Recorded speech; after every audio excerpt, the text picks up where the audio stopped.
Soy el ingeniero Hans Joan Ceballos Rivera, conocido como el señor Lobo. En este caso, en esta oportunidad voy a traer una aplicación directa de sistemas de ecuaciones diferenciales ordinarias no lineales para resolver un problema de dinámica tridimensional.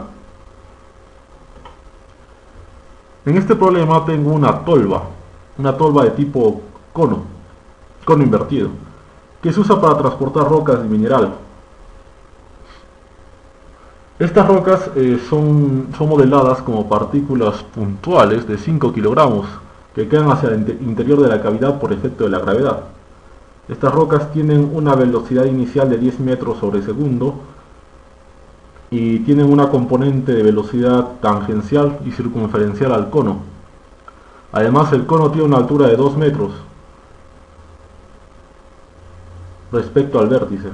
Quiero encontrar justamente cómo es la trayectoria de esas partículas sobre la superficie cónica, así como el valor de la fuerza normal o la fuerza de contacto de las rocas sobre el cono. Para ello voy a considerar parámetros como el factor de fricción, como en este caso lo considero como 0.6, pero quiero ver qué sucede con la trayectoria de la partícula cuando ese factor va cambiando. Y también voy a considerar de que el cono tiene un ángulo de inclinación de 30 grados respecto a la vertical. Asimismo, también quiero ver qué pasa con el comportamiento de la partícula cuando la velocidad varía de 10 metros sobre segundo a 5 o 20 metros. Para este análisis voy a utilizar las coordenadas esféricas y voy a desarrollar la segunda ley de Newton en base a dichas coordenadas. Recordemos que las coordenadas esféricas son tres: el radio, el ángulo azimutal y el ángulo latitudinal. Θ es el ángulo latitudinal y Φ el ángulo azimutal, siendo ρ el radio, medido desde el centro, desde el origen del eje de coordenadas. Justamente vemos que las tres coordenadas describen describen la superficie de una esfera. Si yo supongo que el movimiento de la partícula P siempre va a estar ligado a la superficie del cono, la ligadura, entonces yo puedo asumir de que la dirección o el ángulo azimutal Φ siempre va a ser una constante, lo que implica que su primera derivada sería 0 y su segunda derivada respecto del tiempo de dicho ángulo sería igual a 0. Bien, entonces como primer paso hago el diagrama del cuerpo libre. Esa partícula tiene tres fuerzas presentes: la fuerza de fricción, la fuerza normal y el peso. Recordemos que la fuerza normal siempre es perpendicular a la superficie de contacto, en este caso al cono, lo que implica que la normal tiene una dirección azimutal, siempre, en todo momento. La fricción, en cambio, siempre tiene una dirección opuesta o contraria a la velocidad, al movimiento. Y como hemos dicho, el movimiento no tiene componente azimutal, por lo tanto la fricción solamente puede tener componentes radial, como vemos en el diagrama de la izquierda, y componente latitudinal, como vemos en el diagrama de la derecha. La flecha azul demarca el movimiento de la partícula sobre el cono, y la flecha roja podemos ver que se opone a dicho movimiento, porque es lógico que es la fricción que se opone, ¿no? Es una restricción al movimiento. Asimismo, el peso siempre apunta en dirección paralela y opuesta a la dirección z, lo que implica que ese peso se puede descomponer en coordenadas tanto radial como azimutal. Bien, recordemos las fórmulas para velocidad en coordenadas esféricas. La velocidad azimutal viene dada por el radio, por la primera derivada respecto del tiempo del ángulo Φ en dirección azimutal. La velocidad del radio viene dada por la primera derivada del radio respecto del tiempo en dirección radial, y la velocidad latitudinal viene dada por el radio, por el seno de Φ, por la primera derivada del ángulo latitudinal, el ángulo de la latitud, en dirección latitudinal. Muy bien. Entonces voy a aplicar la segunda ley de Newton. Sumatoria de fuerzas es igual a masa por aceleración. Y como hemos visto, solo tengo tres fuerzas en este movimiento: el peso, representado por P, la fricción, representada por F, y la normal, representada por L. Eso tiene que ser igual a la masa por la aceleración que la he colocado en sus tres componentes: radial, latitudinal y azimutal. Podemos ver en letras naranjas el desarrollo de cada una de esas aceleraciones. Entonces vemos que esas fórmulas dadas para cada una de las aceleraciones no son fórmulas o formas de ecuaciones lineales. Vemos que aparecen términos cuadráticos, sinusoidales y cosenoidales. Pero justamente de ahí viene el hecho de que las ecuaciones diferenciales que obtengamos, que describan el movimiento, no van a ser ecuaciones diferenciales convencionales, o sea, lineales, van a ser no lineales. Muy bien. Entonces procedemos a desarrollar cada una de las fuerzas. La fuerza P, como bien le hemos dicho, solamente la fuerza del peso solamente puede descomponerse en dirección azimutal y en dirección radial. Por eso vemos que la fórmula de P no tiene dirección latitudinal. Para descomponerlo he multiplicado por el coseno de phi y por el seno de phi respectivamente, porque recordemos que el ángulo phi es el ángulo que tiene el peso respecto a la diagonal que describe el cono. En caso de la fuerza azimutal, la normal siempre tiene dirección azimutal, por eso es E sub phi. Para la fuerza de fricción consideramos ahora la dirección. Tal vez sea la parte más complicada, porque esa dirección siempre va a ser contraria al movimiento. Y recordemos que el movimiento viene dado por la velocidad. Por eso la dirección opuesta a la velocidad sería la dirección de la fricción en todo momento. En este caso viene dado por v sub r más v sub θ sobre el módulo. Eso recordemos que nos daría un vector unitario. Y el menos de adelante justamente representa de que la fricción esté en sentido contrario al movimiento. Al mismo tiempo, el módulo de la normal sería normal por mu sub k. Muy bien. Entonces luego solamente tengo que reemplazar por los desarrollos de cada una de las velocidades, las fórmulas que he visto anteriormente. Y tendría finalmente la fórmula de la fricción en cualquier instante del tiempo. Lo mismo puedo hacer para el resto de fuerzas. Ahora, voy a aplicar la segunda ley de Newton para cada una de las direcciones consideradas. Primero considero para la dirección radial. Como podemos ver, en la dirección radial tengo una componente de la fricción y tengo una componente del peso. Primero está la del peso, luego está la de la fricción. Y eso es igual a la masa por la aceleración radial, que vemos a la derecha.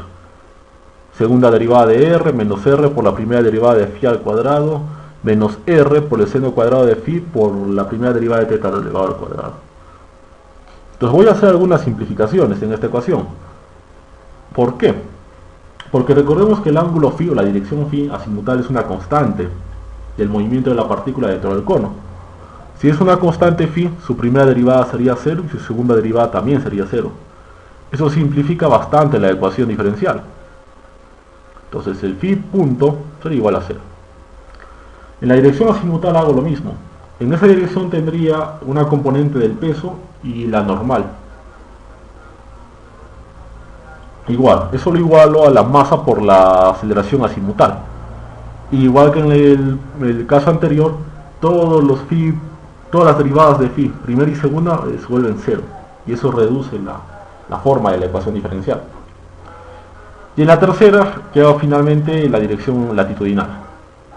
En este caso solamente tengo una fuerza, que es la componente de la fricción en dicho sentido. Y eso lo igualo a masa por la aceleración latitudinal. En ese caso, hago lo mismo. Phi punto y phi 2 puntos sería igual a 0. Y reduzco la ecuación diferencial. Ahora, este sistema de ecuaciones diferenciales es muy complicado de resolver. De hecho, dudo mucho que exista una forma analítica para resolverlo. Entonces, voy a emplear métodos numéricos. Pero para aplicar métodos numéricos tengo que transformar este sistema de ecuaciones. La idea es de que no aparezcan las segundas derivadas. Porque normalmente los métodos numéricos que yo conozco, el Runge-Kutta, de segundo, tercer orden o de cuarto, quinto orden, funcionan con sistemas de ecuaciones diferenciales de primer orden, ¿no? Con primeras derivadas. Entonces, una forma de eliminar las segundas derivadas de las ecuaciones diferenciales es con un cambio de variable apropiado. Entonces, el cambio de variable apropiado que yo voy a utilizar es el siguiente.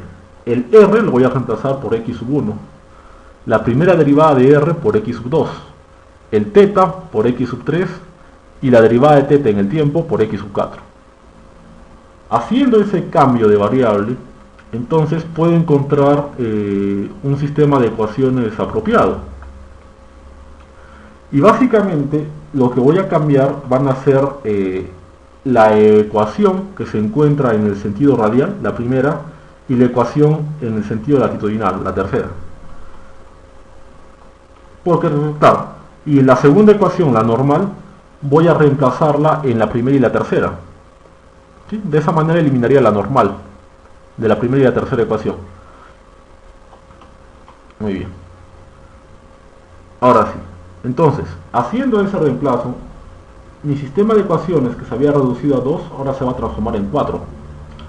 Las primeras dos ecuaciones serían, primera derivada de r, como r es igual a x1, entonces sería primera derivada de x1.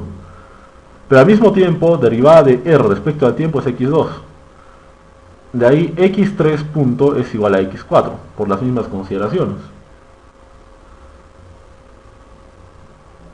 De ahí voy a reemplazar, como ya dije, el valor de la normal en la primera y en la tercera. Y llego finalmente a esas dos ecuaciones que vemos al final. He marcado con colores los lugares en los cuales estoy haciendo los reemplazos.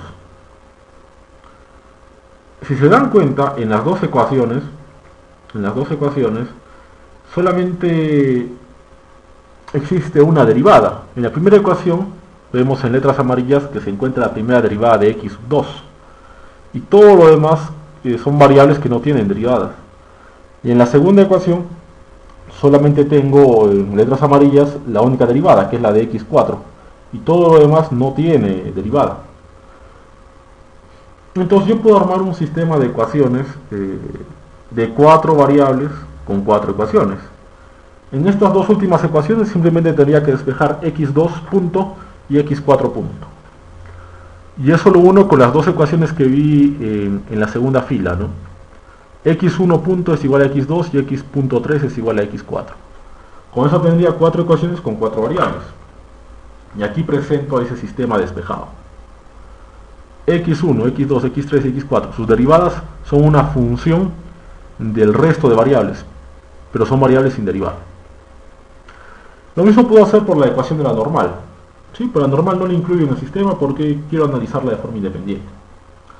Ahora, este sistema, como solamente es de primer orden, puede ser resuelto sin problemas por los métodos de Runge-Kutta en MATLAB. Yo he aplicado el Runge-Kutta de orden 23 y obtengo los siguientes resultados. Este es el resultado que obtengo para la trayectoria de la partícula y la normal. Entonces, para que lo vean de una mejor manera, lo voy a ejecutar en MATLAB. Entonces, aquí tengo mi ecuación. Solamente he plasmado todo el sistema de ecuaciones en MATLAB, lo he reescrito. Y le he puesto nombre al programa, solución con flexión. Entonces, con los parámetros que he descrito anteriormente, voy a realizar el análisis. Y ya está. Esto es lo que obtengo. Ahora, pueden darse cuenta de que la trayectoria que sigue la partícula sobre el cono es una trayectoria helicoidal. Pero al mismo tiempo que va moviéndose en una hélice, también va descendiendo sobre el cono, como es natural por efecto de la gravedad. Ahora, dense cuenta que la normal en el cono no permanece constante, sino que sigue una función periódica. Su valor máximo es 400 al inicio. De ahí decrece hasta un valor mínimo de alrededor de entre 0 y 50 cuando pasa un segundo, y luego vuelve a subir. Y dichos incrementos del valor de la normal van decreciendo en el tiempo. Van decreciendo hasta que llega casi al vértice, ¿no? donde alcanza casi un valor constante. Muy bien. Ahora, quiero saber qué pasa cuando yo varío la trayectoria del cono.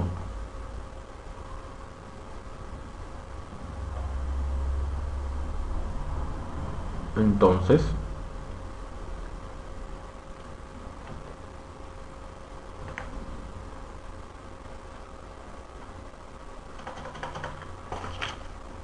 voy a hacer el mismo análisis con una masa de 5, un ángulo de 30 grados,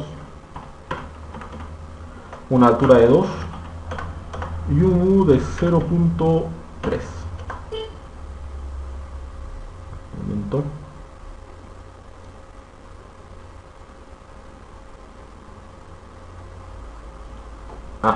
Faltaba el pi sextos.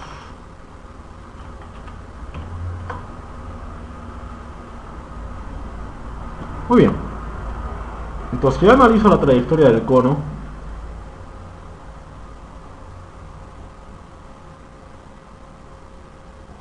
Entonces me estoy dando el análisis para tres diferentes velocidades de ingreso. Para una velocidad de 5 en verde, de 10 en rojo y de 15 en azul. Por lo tanto,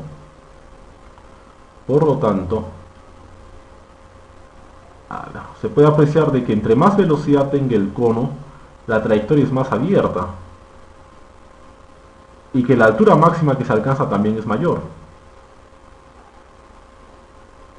Inclusive puede verse de que a más velocidad puedo superar los 2 metros de altura, puedo llegar inclusive a los 5, como ven en la línea azul. Eso implicaría que si mi tolva no está diseñada para esas velocidades, y si solo tuviera 2 metros de altura, esa roca terminaría por salir de la tolva. La sobrepasaría, ¿no? Igual la trayectoria roja, ¿no? La trayectoria roja llega hasta 3 metros, entonces igual, también podría sobrepasar la altura de la tolva. Es un parámetro muy importante a considerar. Si yo sé que las rocas van a salir a una velocidad mayor a los 10 metros por segundo, tendría que aumentar también la altura de la tolva. Muy bien. Y también puedo ver lo que pasa con las normales. A más velocidad, el valor de la normal también se alcanza. Claro, los picos de la normal también van a ser mayores, ¿no? En la curva azul observo que hay muchos picos de mayor intensidad. El primero de 800, el segundo de 300.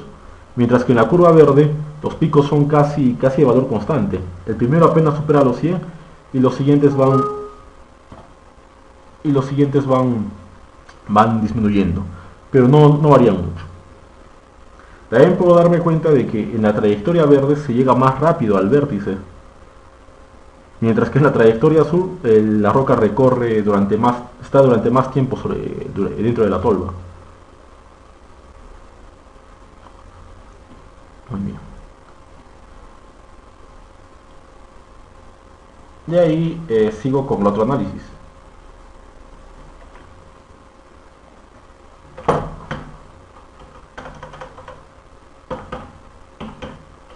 Voy con el ángulo, con la masa, con la altura de 2 metros y esta vez voy a considerar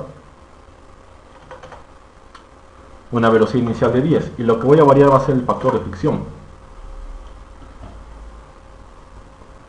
Entonces, al variar el factor de fricción, estoy variándolo desde 0.4 hasta 0.8, azul 0.4, rojo 0.6 y verde 0.8. Me doy cuenta que la trayectoria también cambia. En este caso no aumenta la altura máxima de la trayectoria de forma apreciable, sino lo que varía es la longitud de la trayectoria en sí. Entre más fricción se tenga, la trayectoria es más corta. Dense cuenta que la línea verde sobre la tolva es una trayectoria más corta. Lo que es lógico, porque a más fricción hay más restricción al movimiento, más oposición a la libertad del movimiento. Y eso hace entonces que llegue más rápidamente o descienda más rápido hacia el vértice de la tolva.